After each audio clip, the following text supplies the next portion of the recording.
ये कहानी एक शहर की दिखावे भरी ज़िंदगी से रिलेटेड है, जिसमें लोग मानवीय मूल्यों और रिश्तों को भूलकर दिखावे को ज़्यादा अहमियत देते हैं।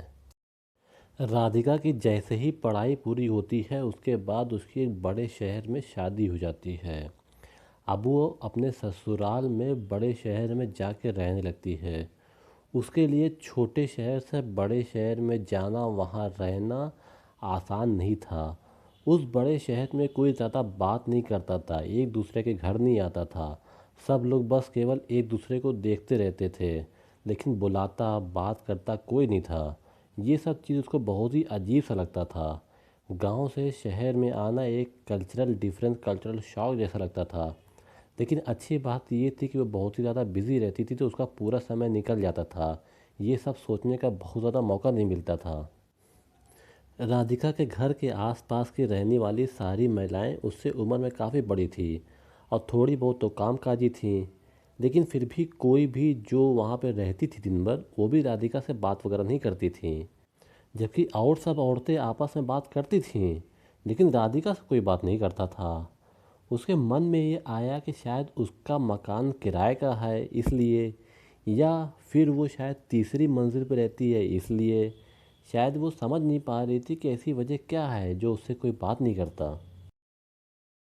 धीरे धीरे समय बीतता गया और राधिका को पता चला कि अब वो माँ बनने वाली है।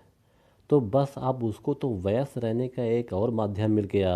एक दिन उसको अपने सामने वाले घर से एक हमउम्र लड़की की आवाज़ आई। तो उसने आवाज़ लगा के पूछा कि आज आप काम पर नहीं गई? तो सामने से जवाब आया कि नहीं, आज मैं नहीं गई। धीरे धीरे राधिका ने उस हमउम्र लड़की से दोस्ती कर ली और ये दोस्ती इतनी गहरी हो गई कि उसे शहर में कोई तो अपना मिल गया जिससे वो अपने दिल की हाल चाल साझा कर सकती थी। राधिका के पति अमित को भी अच्छा लगा इस दोस्ती के बारे में जानकर कि राधिका का अकेलापन दूर हो जाएगा, क्योंकि वो अभी जॉब तो कर नहीं सकती है। छोटा सा बच्चा पैदा हुआ है अभी। धीरे धीरे दीप्ति के पति और राधिका के पति के भी आपस में दोस्ती हो गई। दोनों अच्छे दोस्त बन गए। दोनों बहुत सारी बातें करने लगे, आपस में साथ में घूमने भी जाने लगे। राधिका बहुत ही खुश थी कि शायद भगवान ने उसका अकेलापन दूर करने के लिए किसी को भेजा है जिससे उसकी इतनी अच्छी दोस्ती हो गई।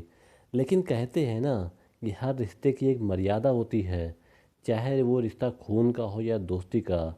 हर रिश्ते में एक चीज़ की ज़रूरत होती है, वो है ईमानदारी और अपनापन का एहसास।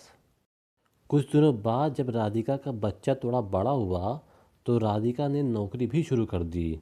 लेकिन कुछ समय बाद उसको महसूस हुआ कि उसके ऊपर घर की जिम्मेदारियां ज़्यादा हैं, इसलिए उसने वो नौकरी छोड़ दी।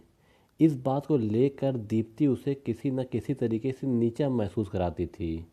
ये यही वजह थी कि वहाँ सोसाइटी में सब लोग, जो औरतें काम करती थी वो अपने आप को ऊंचा समझती थी, और जो काम नहीं करती थी, राधिका भी काम नहीं करती थी, शायद इसीलिए उससे कोई बात नहीं करता था, उसको नीचा समझता था।